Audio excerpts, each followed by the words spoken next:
هنتكلم ان شاء الله النهارده على نظريه مهمه قوي اسمها نظريه الالواح التكتونيه. دي اشهر نظريه في الجيولوجيا، وتم وضعها حاليا لتفسير معظم الظواهر اللي بتحصل على الارض، زلازل، براكين، قاع المحيط، كل ما تتخيله من ظواهر. النظريه ديت مطلوب منها انها تفسرها. تعال ما نبدا مع بعض كده ونقول مين اللي وضع النظريه دي. قال لي 3 علماء هم اللي وضعوا النظريه الهباب دي. قال لي حضرتك عالم اسمه ايزاكس، عالم اسمه اوليفر، عالم اسمه سايكس، وممكن يقولوا عليه مايكس. دي اسامي كلاب، لا دي حضرتك دي اسامي علماء حضرتك اللي حطوا نظريه الالواح التكتونيه. معلش لو فيها قله ذوق. النظريه دي معموله ليه؟ النظريه دي معموله علشان تفسر لنا ازاي القارات بتبعد عن بعضها. صدق يا استاذ ان دول عالم فاضيه؟ مش عمو فيجنر قال لنا سبب انفصال القارات عن بعضها؟ وانت قلت لنا ان كان في تيارات ناقله للحراره دخلت على طبقه السيما، عملت في الاول ايه؟ تجعد، وبعد كده حصل التفسير اللي انا حكيته ده تفسير فيجنر مش تفسير العلم. هو غلط ولا ايه؟ لا هو مش غلط، ولكنه ما استطاعش يفسر كل الحالات اللي بتحصل على الارض. فالعلماء قالوا لفيجنر يا عم فيجنر شكرا قوي على نظريه الانجراف القاري، وسيبنا بقى احنا نفسر ازاي القارات بعدت عن ايه يا باشا؟ عن بعضها. عملوا نظريه اسمها نظريه الالواح التكتونيه. النظريه الجميله دي قايمه على كام فرضيه؟ 4 فرضيات. هتفهموهم ان شاء الله. هو فيهم حاجتين كده بس تكتين هنبص عليهم، انما غير كده الامور هتبقى كويسه. انا عاوزك بس تركز معايا عشان احنا هنربط مع قديم برضو كتير. خلي بالك معايا. النظريه بتقول ان الارض عباره عن الواح جنب بعضها. الارض عباره عن ايه يا باشا؟ القارات والمحيطات جنب بعض، دي الالواح اللي جنب ايه؟ بعضها. تعال ما نشوف الفرضيه بتقول ايه. ان سطح الارض عباره عن عده الواح ايه؟ كبيرة جنب بعضها. الألواح دي كم نوع؟ قال لي 3 أنواع. لو قارة هتعمل لوح اسمه لوح قاري، لو محيط هيعمل لوح اسمه لوح محيطي، وساعات اللوح بيبقى حتة قارة وحتة محيط، فده بنسميه ايه؟ كلاهما. يبقى سطح الأرض عبارة عن ايه جنب بعض؟ ألواح جنب بعض. الألواح كم نوع؟ قول معايا. قد تكون قارية أو كلاهما. هستأذن سيادتك طلع صفحة 39 في مذكرة حضرتك. في صفحة 39 في خريطة كده وفي ملحوظة فوق، ونأكد قوي على الملحوظة ديت. بيقول لي بص بقى، بتوع الجيولوجيا حددوا عدد الألواح الموجودة إن هم كام لوح؟ 7 ألواح تكتونية كبيرة. وعرفوا ان هم 7 ازاي؟ الحتة دي جت 3 مرات ثانوية عامة. استطاع العلماء يعرفوا ان الارض 7 الواح لما درسوا ايه؟ مراكز الزلازل. يبقى العلماء قدروا يعرفوا ان الارض فيها كام لوح كبير؟ 7 لما درسوا ايه؟ مراكز الزلازل على الخريطة. ال7 الواح اهم قدامك اهم. قال لي مش انت لسه قايل لنا من شوية ان اللوح ساعات يبقى قاري او يبقى محيطي او يبقى كلاهما؟ التكه دي حضرتك ليك انت عشان تبقى فاهم. ادي هديك مثال. احنا عندنا لوح قاري واحد بس اللي هو اللوح الاسيو ايه؟ اوروبي، وده بيكون قاره اسيا واوروبا مع بعض. ده لوح نوعه قاري بس حضرتك. طب اديني مثال للوح محيطي حضرتك. قال لي في اللوح اللي اسمه اللوح الهادي، ده اللي بيكون المحيط الهادي حضرتك. يبقى انا خدت ده لوح قاري وده لوح ايه يا باشا؟ محيطي. بقيه الالواح بقى كلها ال5 الباقيين كلاهما. يعني ايه كلاهما؟ يعني اللوح عباره عن حته منه ايه؟ قاره وحته منه محيط. زي ايه كده؟ زي اللوح الافريقي مثلا. بص كده معايا. اللوح الافريقي لو حضرتك بصيت عليه، ده اللوح الافريقي اهو. جزء منه عباره عن قاره افريقيا واخد حته من المحيط. يبقى اللوح عباره عن حته قاري وحته محيطي. يبقى اللوح ده نوعه كلاهما حضرتك.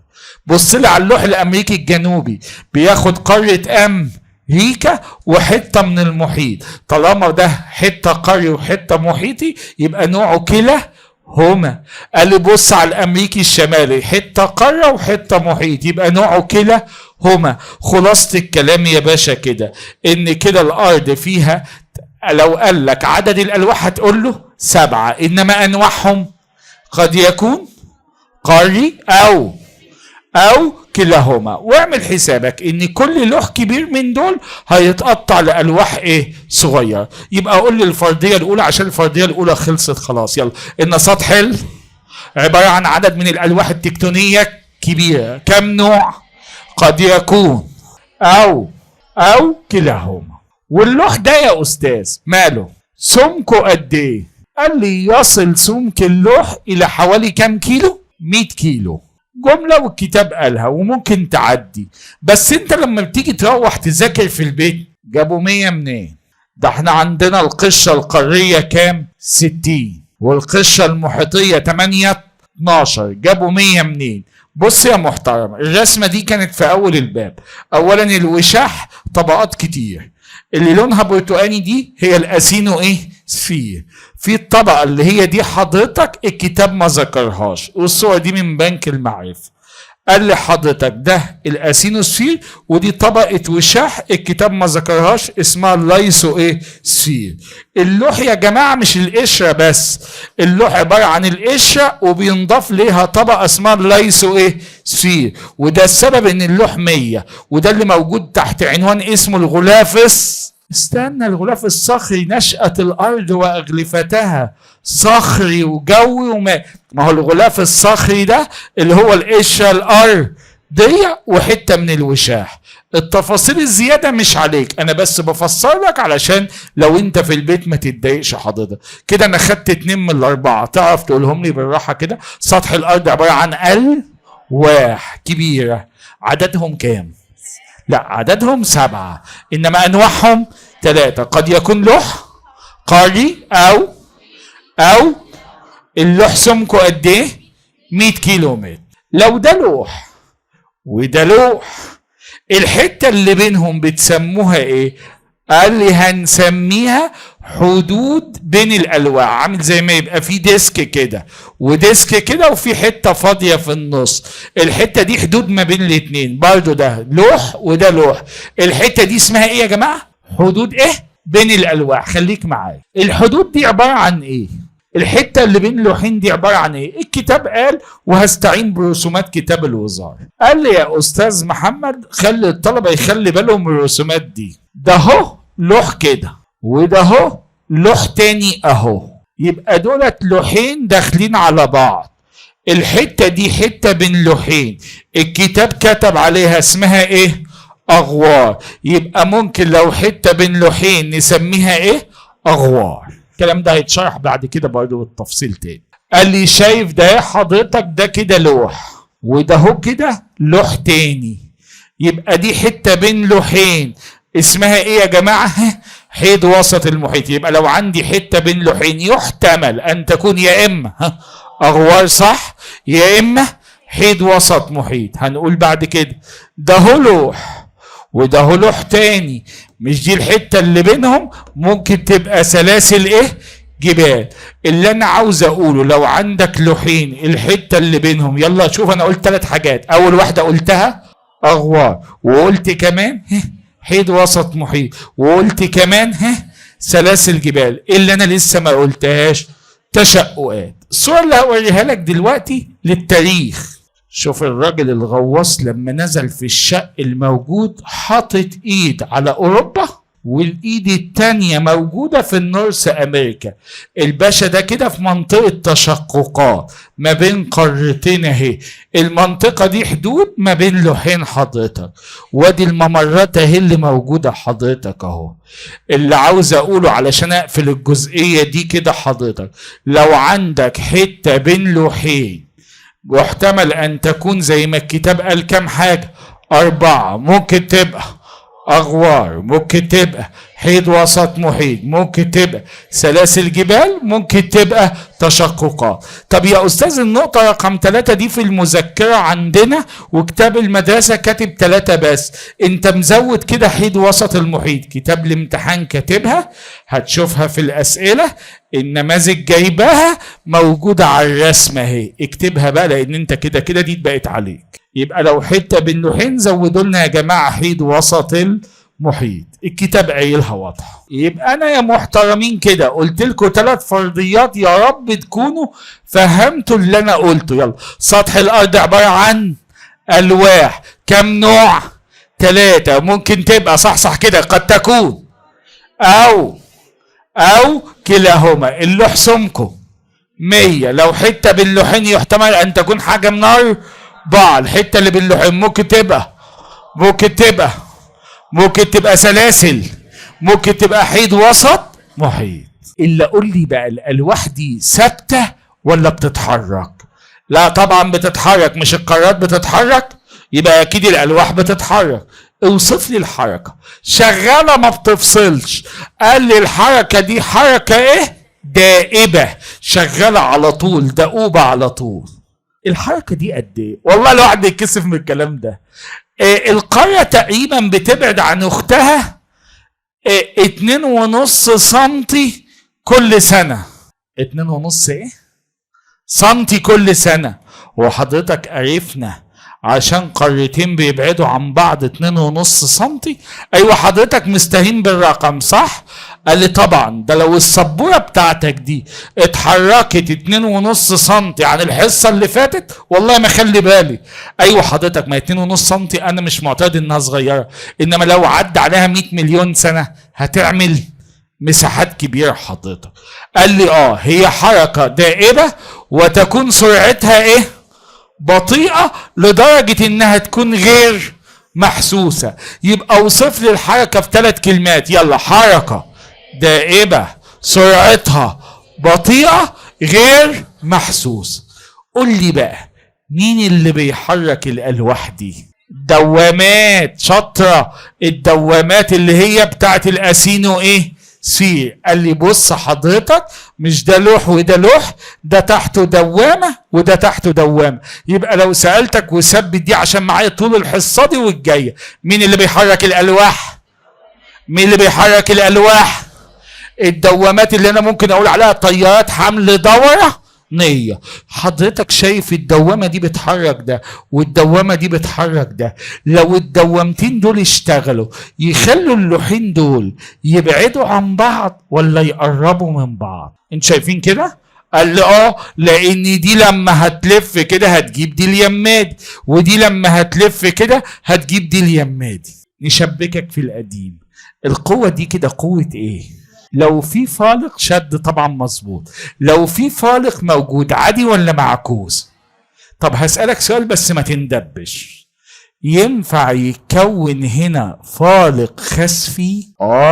لان الفالق الخسفي بينشأ من فالقين عاديين. لو ربنا كرمك ان قوة الشد عملت فالقين عاديين واشتركوا في العلوي وماله، يبقى الكلام ده. يبقى اهم معلومة خطيرة هنا يا باشا، لازم تبقى فاهم ان مين اللي بيحرك دولت؟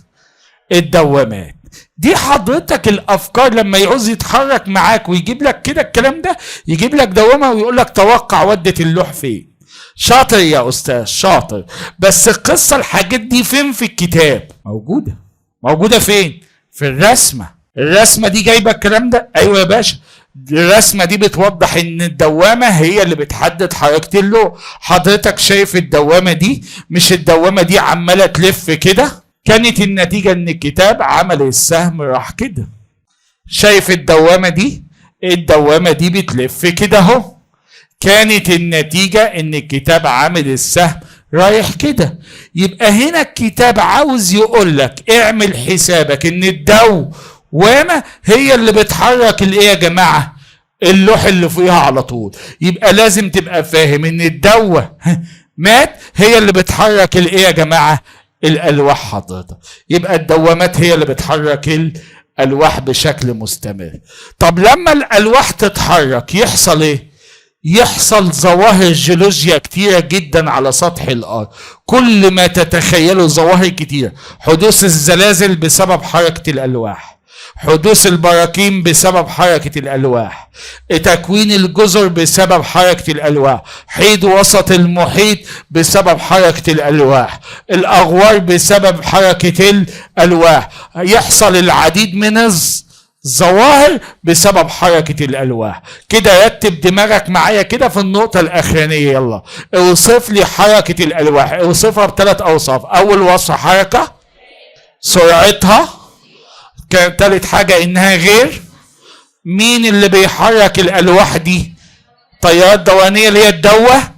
طب لو الدوامات دي حضرتك اتحركت الألواح يحصل ظواهر جيولوجية كتير، ودي فكرة نظرية الألواح التكتونية. يبقى أنت كده خدت معايا كم فرضية كده يا باشا؟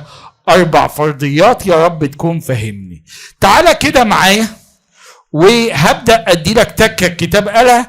التكة دي حضرتك تقريبا هتراجع لك جزء كتير في المنهج، هنربطها بكذا باب مع بعض. ده لوح إيه ده؟ وده لوح إيه؟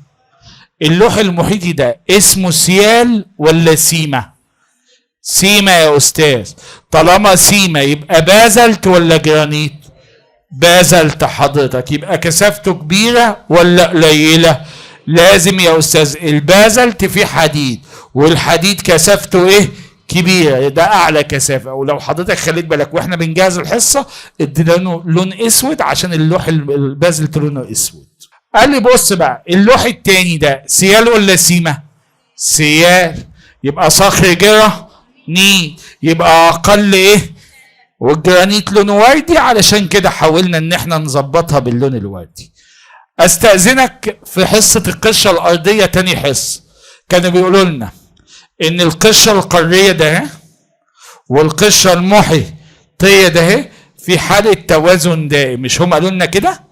يعني لو جبت القشرة المحيطية دي حطيتها على الميزان وجبت القشرة القارية حطيتها على الميزان تلاقي الاثنين يوزنوا قد بعض حضرتك. دي معنى كلمة في حالة توازن ايه؟ دائم. يبقى هنجيب كفة الميزان نحط دي عليها، كل دي هتحط، وهنجيب دي نحطها هنا، لازم الاثنين يوزنوا قد ايه؟ بعض. يبقى ده المعنى كلمة ان هم في حالة ايه يا باشا؟ اهي توازن دائم. يبقى الاثنين دولت هيوزنوا قد بعض، ده كده في حالة توازن ايه؟ دايم. استأذنك اشرح لك خاصية التوازن الايزوستاتيكي. ما هي دي حالة توازن ده. مش احنا اتفقنا ان الكفة دي قد الكفة دي؟ يعني الاتنين وزنتهم زي بعض ولا لا؟ زي بعض. قال لي طب تعالى بقى افرض عوامل الجو قامت جاية داخلة هنا واخدة شوية فتافيت من هنا وحطها هنا، كده الوزنة فضلت زي ما هي ولا اتغيرت؟ قال لي يا باشا مش انت خدت من دي حطيت هنا؟ مش الكفة دي الطب؟ قال لي عشان ترجع التوازن يبقى لازم تاخد من هنا ترجع هنا تاني. هو دي خاصية التوازن الايزوستاتيكي. مش انت عاوز الوضع يبقى كما هو عليه؟ مش انت عاوز الاتنين يبقى وزنتهم زي بعض؟ انت خدت من هنا عوامل الجو، خدت من الكفة دي حطت هنا. طب انت عشان ترجع التوازن زي ما هو تعمل ايه؟ هجيب من اللي اتخد ده ورجع تاني كده. ولو عملنا كده تبقى الارض كما هي. ودي خاصية التوازن الايزوستاتيكي اللي بتظبط كل حاجة تفضل زي ايه ما هي. شايف الدوامتين الحلوين اللي شغالين دول؟ يخلوا اللوحين دول يبعدوا عن بعض ولا يدخلوا على بعض؟ يدخلوا على بعض. القوة دي شد ولا ضغط؟ حلو قوي. لو الاتنين دخلوا عن بعض، ده بازلت وده جرانيت، في واحد منهم لازم يضحي وينزل تحت. تتوقع مين اللي لازم يضحي وينزل تحت؟ البازل. بمزاجه ولا غصب عنه؟ غصب عنه، لان القصة كثافات. طالما الاتنين مش زي بعض في الكثافة، مين اللي يضحي؟ التقيل ينزل تحت والخفيف يطلع، وده مش بمزاجه، ده لازم ينزل تحت وده اللي يبقى فوق حضرتك. مش ده اللي احنا خدناه في البراكين اللي اسمه الاندساس؟ مش ده اللي اسمه الاندساس يا جماعة؟ هو ده اللي بيعمل براكين، مناطق التداخل او اندساس الالواح. اربطها لك بدورة الصخور لو سمحت. ماذا يحدث اذا هبط صخر الاسفل؟ مش ده صخر نزل لتحت؟ تحت ولا تحت قوي؟ لو نزل لتحت يتعرض لحرارة فيكون صخور في الأول متحولة. طب لو نزل لتحت خالص يحصل له انصهار. شفت المنهج كله شبك في بعضه ازاي؟ يبقى هنا لو نزلت تحت تكون صخور تحت قوي. لو عدينا ال700 بقى، مش احنا لو دخلنا مش البازلت ده بينصهر في اعلى من 1100؟ قال لي يا باشا عامة اي صخر ناري من فوق ال700 بيخش في مرحلة انصهار. لو ده ساح يا باشا مش يكون مواد منصهرة وغازات؟ الغازات هتسكت؟ لا، طاقة الغازات المحبوسة هي القوة الرئيسية لتفجير البركان. عاوزك تأكد قوي يا باشا على حتة ان الصخرة لو لسه نازلة تبقى متحولة، ولو نزلت خلص تبقى ايه؟ يحصل لها انصهار. يا تصور دي يا ترسم دي عندك ضروري حضرتك، لان اسئلتها كتير. ادي اهو ده لوح محيطي، وده اهو لوح ايه؟ قاري. الحتة اللي لسه نازلة تبقى صخرة متحولة، الحتة اللي نزلت تحت خالص هيحصل لها انصهار وتكون سبب لتفجير البركان. الكلام ده يا جماعة انا شبكت الدنيا كله اهو، ربطنا كله ببعضه عشان الامور معاك تبقى واضحة. يا رب تكون الدنيا واضحة. قال لي دي بالنسبة حضرتك ليه الجزء دوت علشان تبقى الدنيا معاك بشكل ايه؟ واضح. اهم حاجة لو قلت لك مين اللي بيحرك اللوح هتقول لي الدوامات. الترتيب هنا مهم. يلا، مين اللي بيحرك الالواح؟ الدوامات. طب ايه سبب الدوامات؟ ليه في دوامات اصلا؟ سبب الدوامات يا استاذ هو اختلاف درجات الحرارة. ليه الدوامة بتنشأ؟ قال لي بص تعالى هنا، ليه الدوامة بتشتغل؟ قال لي سبب الدوامة ان المنطقة دي مادة فيها سائلة حضرتك. قال لي دلوقتي الجزء ده سخن ولا بارد؟ قال لي طالما هنا في حرارة يبقى المنطقة دي مرتفعة، هتاخد طاقة تطلع فوق تفقد طاقة تنزل تحت، تاخد تطلع تفقد طاقة. طب وايه علاقتها دي بالدوامات بتاعتنا؟ يا باشا تعالى بص بالراحة. هو مين الجزء السخن جدا مصدر الحرارة للأرض؟ اللب. مين؟ هو اللب الداخلي لما يدي الحرارة يديها لمين؟ للب الخارجي. طب واللب الخارجي يدي الحرارة بتاعته لمين؟ للوشاح السفلي. طب والوشاح السفلي هيدي الحرارة بتاعته لمين؟ للوشاح العلوي. طب ركز لي لو سمحت، شايف النقطة ده في الوشاح وشايف النقطة ده في الوشاح؟ مش دي حضرتك درجة حرارتها مرتفعة؟ هتبدأ تاخد الحرارة تطلعها فوق تفقد تنزل. طول ما في فرق في درجة الحرارة ما بين تحت وفوق، طول ما في تباين في توزيع هتلاقي في دوة، وطول ما في دوامات هيحصل حركة الألواح التكتونية. الترتيبة دي مقصودة لأن كتاب الامتحان هيقول لك ما سبب حركة الألواح التكتونية ويحط لك الاتنين دول في الاختيارات. لا يا باشا، الألواح بتتحرك بسبب الدوامة. طب ايه سبب الدوامة؟ وجود منطقة مرتفعة ومنخفضة في الوشاح اللي هي حضرتك تباين توزيع الحرارة. اكتب دي ضروري او صورها حضرتك، لازم يبقوا موجودين. الحتة اللي جاية دي لو انا بحط امتحان ثانوية عامة اجيبها، وهو اصلا عمه اللي بيحط الامتحان ثانوية عامة بيركز عليها لانها معتمدة على ان انت تبقى فاهم. خلي بالك معايا يا دكتور كده لو سمحت. قال لك بص بقى، دوامات الدنيا عامة انواع الطيارات حضرتك الحمل نوعين. بص عشان تحدد نوع التيار الحمل حضرتك هيجيب لك دوامات. انا بشتغل على دوامتين جنب بعض، يعني عشان احدد التيار بشتغل على كام دوامة؟ ده اهم حاجة وانت شغال عشان تحدد التيار، دوامتين مع بعض.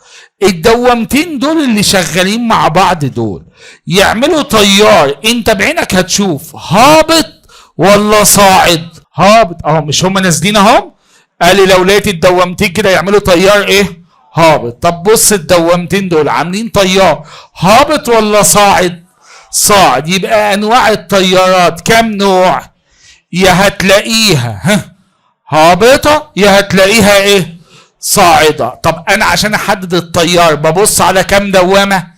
2 جنب ايه؟ بعض حضرتك. طب بص على رسمة الكتاب هبص على دوامتين مع بعض، شايف الدوامه ده اهي والدوامه ده اهي، الاتنين دول كده مع بعض عاملين تيار هابط ولا صاعد؟ ايه انا سمعتها ظابط المهم يلا ما علينا. قال لي دي تيار اهو وده تيار اهو، الاتنين مع بعض حضرتك كده نازلين ليه؟ لتحت. ده تيار هابط. التيار الهابط ده يكون ايه؟ اغوار. اي تيار هابط يعمل ايه؟ اغوار. هي واضحه خالص. طب التيار اللي قدامك ده حضرتك تيار هابط ولا صاعد؟ قال لي طالما التيار صاعد لازم يكون حيد وسط محيط، ملهاش حلول تاني. يبقى اي تيار هابط يعمل اغوار، اي تيار صاعد يعمل حيد وسط محيط يا باشا. تعال اما ابص على رسمه النماذج واللي كتاب الامتحان خدها والملخصات كلهم جابوها. قال لي الفكره واحده، انا بدور على دوامتين جنب ايه واشتغل عليهم. تعال اما اشتغل على الدوامه رقم 1 و2. حضرتك شايف 1 و2 دول عاملين تيار هابط ولا صاعد؟ قال لي ده كده تيار هابط. طب حلو قوي. 2 و3 عاملين تيار ايه؟ طب احنا متفقين لو التيار هابط يكون اغوار، طب لو صاعد خلاص يبقى ده حضرتك هيكون حيد وسط محيط وده يكون ايه؟ اغوار. ودي الفكره الاكثر تواجدا في الامتحانات، يجيب لك الدوامات ويقول لي توقع لي يا باشا. هي بتشوف 2 زي ما انا حكيت لحضرتك كده. باقي لك فكره بقى اقولها الحصه اللي جايه علشان اكمل بس الحته الصغيره اللي باقيه لي. قال لي هتجد ان نظريه الالواح التكتونيه فكرتها بتقول ان الالواح في الدنيا كلها بتتحرك ب3 طرق. في كام طريقه يا جماعه؟ 3 بس. اللي بيحرك الالواح معتمد على مين؟ على الدوامات. قال لي شايف اللوحين دول لما يجوا يتحركوا، قال لي اللوحين دول هيخشوا على بعض. اول حركه هسميها حركه ايه؟ تقاربيه. اللوحين دول يا باشا لما يتحركوا بسبب الدوامات هيسموها حركه ايه؟ تباعديه. اللوحين ده هم حضرتك لما يتحركوا اللي عاملين زي الفلق ذو الحركه، هنا الدوامتين متوازيتين اصلا. قال لي مش ده زي الفلق ذو الحركه الافقيه؟ بيسموها حركه انزلاقيه وده لها تطاحنيه. في الدنيا كلها عندنا كم حركه؟ قولهم لي بقى. اول واحده ايه اسمها؟ تاني واحده؟ تالت واحده؟ انزلاقيه. الحاجات دي بسيطه جدا لانها معتمده اللي انت بتشوفه بتقوله حضرتك. احنا هناخد في كام دقيقه اللي باقيين لي دول هناخد الحركه الايه؟ التباعديه، والكلام اللي فيها مش محتاج ان انت تحفظ فيه حاجه لان اللي انت بتشوفه بتبقى قايله.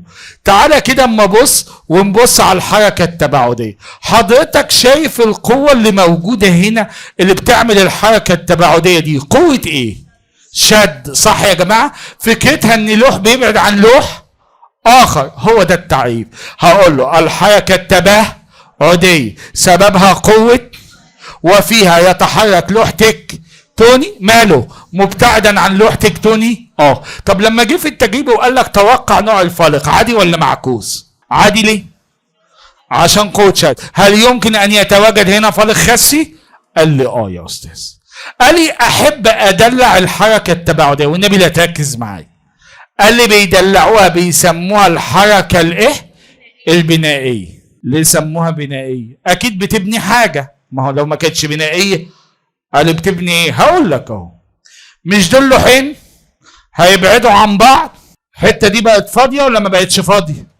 نسيبها فاضيه عيل صغير يقع يحصل مشاكل؟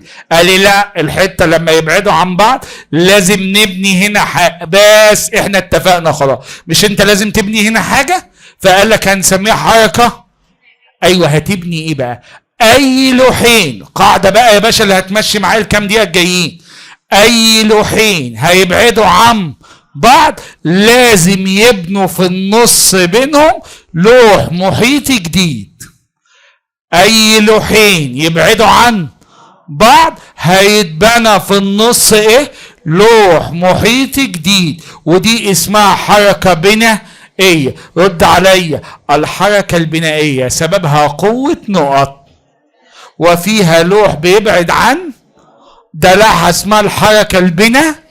ليه سموها حركه بنائيه؟ لان لما اللوحين بيبعدوا عن بيبنوا في النص لوح محيطي جديد. قال لي ممكن اللوحين اللي بيبعدوا عن بعض يكونوا لوحين محيطيين بيبعدوا عن بعض، وممكن اللي بيبعدوا عن بعض يكونوا لوحين ايه؟ قاريين. لوحين محيطيين، لوحين قاريين، لوحين هباب لو بعدوا عن بعض انا هحط في النص ايه؟ لوح محيطي جديد. قال لي طب وريني دي. كل الكلام اللي انا خدته قبل كده، ده لوح محيطي وده لوح محيطي وبعدناهم عن بعض، نسيبها فاضيه؟ لا يا استاذ، قلنا مليون مره هنبني لوح محيطي ايه؟ جديد.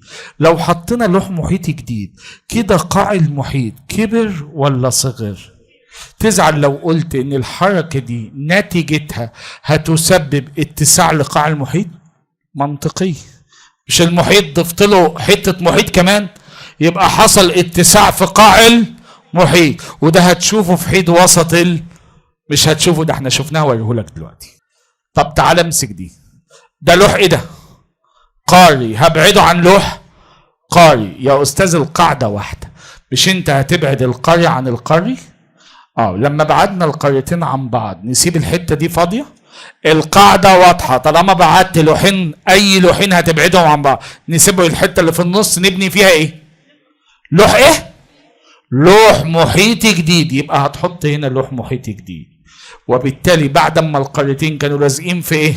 في بعض، اتكون في النص في الاول هيكون ايه؟ بحر.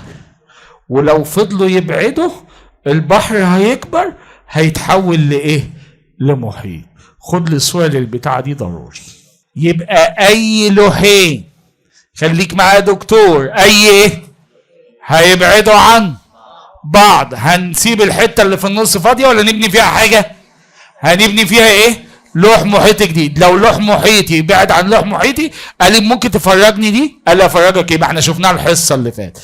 لو شفت تباعد لوح محيطي عن لوح محيطي ممكن تشوفه في حيد وسط المحيط حضرتك. ما احنا ده اللي شفناه الحصه اللي فاتت. مش الحصه اللي فاتت كان كل ما الاثنين البنفسجي يبعدوا يتكون قشرته جديده؟ ما هو القشرته الجديده دي هي اللوح المحيطي الجديد. طب هو في الاول مش كان شريطين؟ تعالى ابدا اهو. كان في الاول شريطين، مع الوقت بقوا 4، بقوا 6. قاع المحيط مع الوقت بيكبر ولا يصغر؟ بيكبر. قال لي مش دي الرسمه اللي احنا خدناها الحصه اللي فاتت؟ هو انت ما خليتش بالك من السهمين دول؟ السهمين دول يعني قوه ايه؟ يعني حركه ايه؟ تباعديه. قال لي هنا مش ده حيد وسط المحيط؟ يبقى الكلام اهو. لو عاوز تشوف لوحين محيطيين بيبعدوا عن، روح اتفرج على حيد وسط هتلاقي قاع المحيط بيكبر ولا بيصغر؟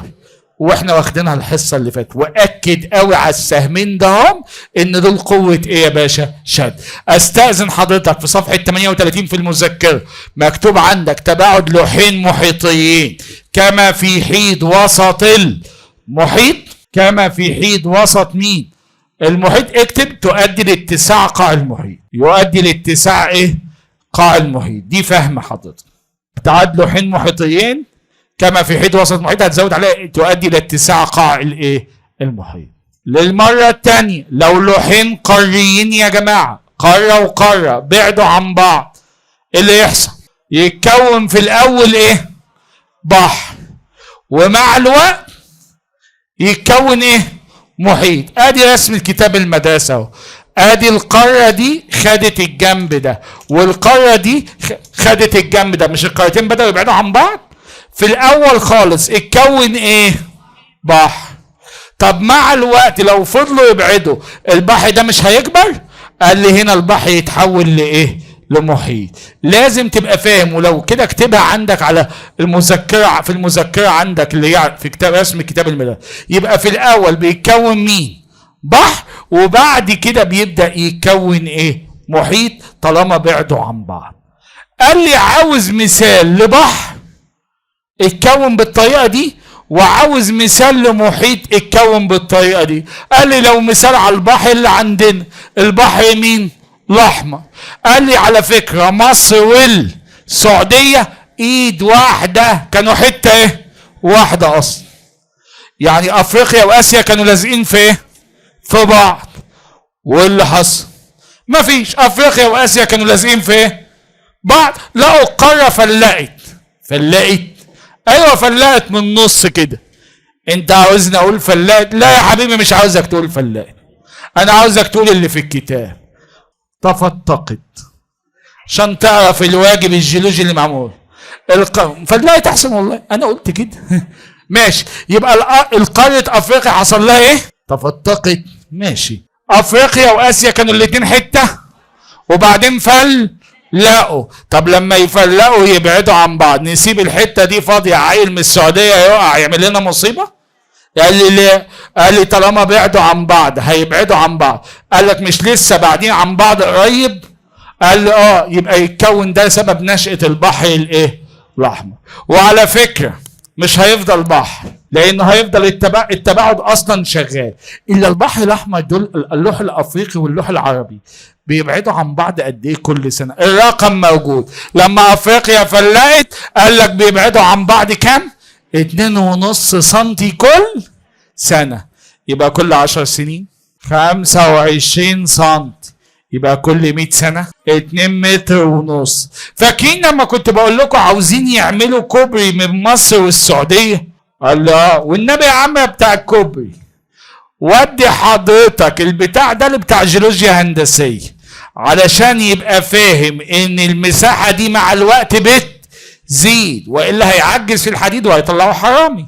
قال لي حضرتك اهو لازم تخلي بالك ان هم بيبعدوا بمعدلات. يبقى لو قلت لك البحر الاحمر اتكون ازاي هتقول لي افريقيا واسيا فلقوا وبعدوا عن فنشأ البحر الاحمر. طب ما فيش مثال لحاجه مفلقه من زمان؟ مش جندوانه كانت حته واحده؟ مش هي فلقت؟ قال لي فلقت، بس ده مفلقه من زمان. قال لي طب اللي مفلقه من زمان دي هتكون بحر ولا تكون محيط؟ هو ده يا باشا. قال لي ما افريقيا واسيا والحته دي كلها كانت حته اكمنهم مفلقين من زمان فكونوا المحيط والمحيط يعني البحر الاحمر ده فكرة مصغرة للي حصل في جندوانة زمان. ايوه يا شاطر. يبقى لو قلت لك كيف نشأ البحر الاحمر؟ افريقيا واسيا فلقوا. كيف نشأ المحيط الاطلنطي والهندي؟ جندوانة فلقت. طب واحنا يا استاذ مش هنفلق؟ هتفلقوا دلوقتي. الواجب بتاعك عشان تفلق من هنا، الواجب بتاعك اهوت يا باشا، شدوا حيلكم وخلي بالكم ان الباب قدامه حصتين ويفلق. شدوا حيلكم، ربنا يوفقكم ان شاء الله.